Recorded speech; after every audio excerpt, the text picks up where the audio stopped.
আজকের আলোচনা পাঞ্জাবের জলন্ধরের একটা সাংঘাতিক সত্যি ঘটনা নিয়ে, দরবারা সিংয়ের কাহিনী।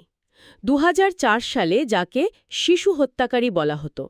আমাদের কাছে একটা রিপোর্ট আছে, সেটা ধরেই আমরা গভীরে যাব।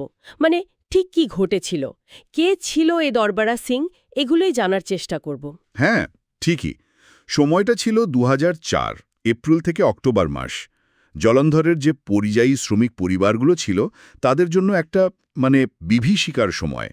আর এই দরবারা সিং সে আসলে ছিল একজন প্রাক্তন ভারতীয় সেনা, যাকে অসদাচরণের অভিযোগে বরখাস্ত করা হয়েছিল।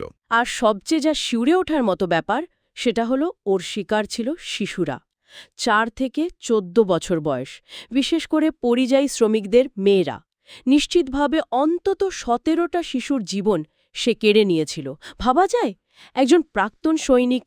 রিপোর্ট অনুযায়ী ওর এই বিদ্বেষের কারণ নাকি ছিল সেনাবাহিনী থেকে বরখাস্ত হওয়া, আর একটা ব্যর্থ বিয়েও ছিল। আশ্চর্যের ব্যাপার হলো, নিজের এই ব্যক্তিগত সমস্যা, আর্থিক দুরবস্থার জন্য সে দোষ দিত কাদের? ওই পরিযায়ী শ্রমিকদের। কিন্তু শুধু ব্যক্তিগত ক্ষোভ থেকে এমন ভয়ঙ্কর নৃশংসতা, তাও আবার শিশুদের ওপর? রিপোর্টে কি কিছু বলা আছে যে কেন সে বিশেষভাবে পরিযায়ী শ্রমিকদের শিশুদেরই টার্গেট করছিল, অন্য কেউ নয়? হ্যাঁ, এই জায়গাটা খুব গুরুত্বপূর্ণ। সিং কি করত? সে মিষ্টি বা ছোটখাটো কোনো কাজের লোভ দেখিয়ে বস্তি এলাকা থেকে শিশুদের নিয়ে যেত। আর সময়টা বাঁচত যখন তাদের বাবা মা কাজে বেরিয়ে যেত, শিশুরা একাই থাকত। ও আচ্ছা।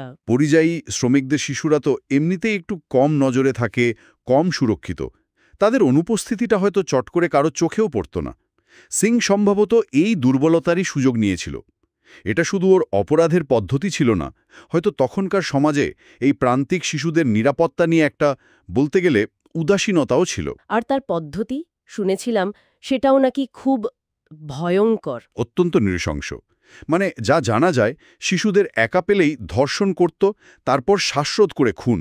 এরপর দেহগুলো সে কাপুরথালা আর জলন্ধরের আশেপাশে নির্জন জায়গায়, ধরুন খাল বা মাঠে ফেলে দিত। মাঠে বা খালে ফেলে দিত, যেন কোনো জিনিস।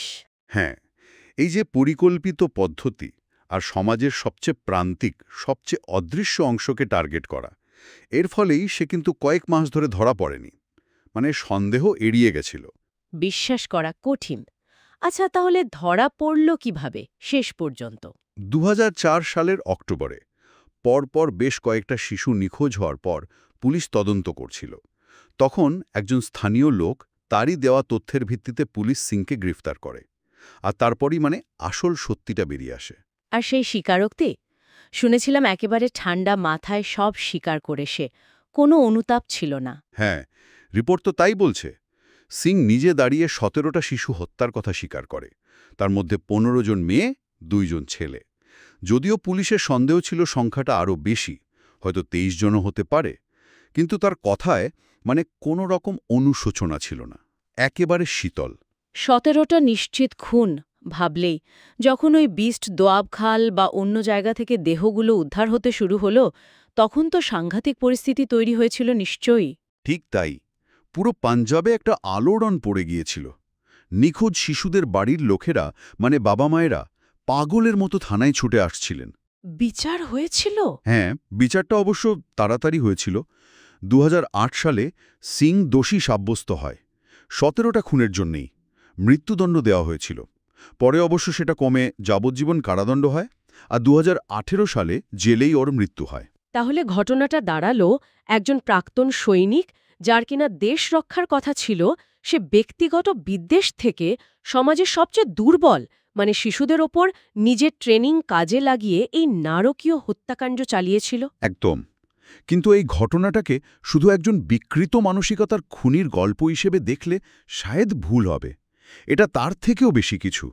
এই কেসটা চোখে আঙুল দিয়ে দেখিয়ে দিয়েছিল যে পরিযায়ী শ্রমিকদের শিশুরা কতটা অসুরক্ষিত, তাদের জন্য যে আরও ভালো সুরক্ষা দরকার, সামাজিক সাপোর্ট দরকার, সেই প্রশ্নগুলো খুব বড় হয়ে সামনে এসেছিল। এটা আমাদের সিস্টেমের দুর্বলতাও তুলে ধরে। সত্যি তাই, খুব ভাবার বিষয়। শেষে একটা প্রশ্ন মনে ঘুরছে। আচ্ছা, সমাজের যারা একদম প্রান্তে থাকেন, সেই প্রান্তিক মানুষদের প্রতি আমাদের এই যে উদাসীনতা বা কখনো কখনো অবজ্ঞা, এটাই কি এমন একটা পরিবেশ তৈরি করে দেয় যেখানে দুর্বারা সিংয়ের মতো অপরাধীরা দিনের পর দিন সবার চোখের আড়ালে এমন নৃশংসতা চালিয়ে যেতে পারে? মানে সমাজের প্রান্তে থাকা মানুষদের নিরাপত্তা নিয়ে আমাদের সামগ্রিক সচেতনতা সেটা আসলে কোথায় দাঁড়িয়ে? এটা একটা বড় প্রশ্ন রেখে গেল ঘটনাটা।